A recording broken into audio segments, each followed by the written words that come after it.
It's not every day that black women wear wigs to assimilate white women, you know. Please, when you listen to this, listen with an open mind, especially if you're the type that gets triggered about wigs, right? This may surprise you, maybe even challenge what you thought you knew. But I guess that's kind of the point of these conversations. Anyway, across Africa, hair was more than just style, right? It was language, identity, and artistry.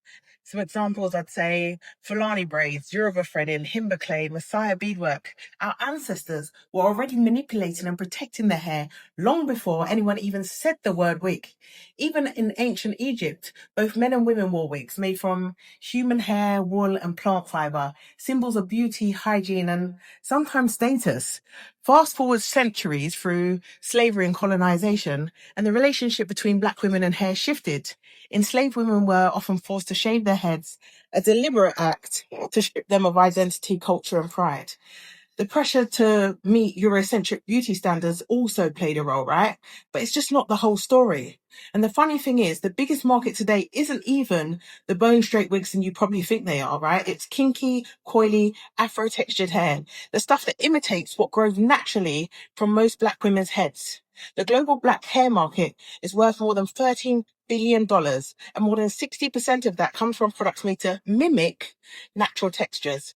And so if we're going to talk about the real problem, I guess it's not really the wigs, is it? It's the ownership, because less than 5% of that money goes to black-owned companies.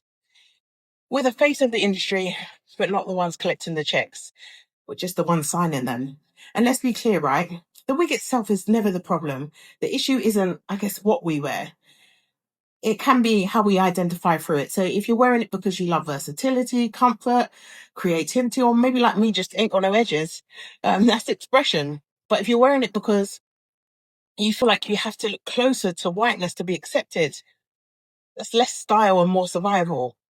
And that's the conversation that we probably could have, right? So the business lesson here is ownership is the real crown, because when culture becomes commerce, you can't just wear it. You've got to own it.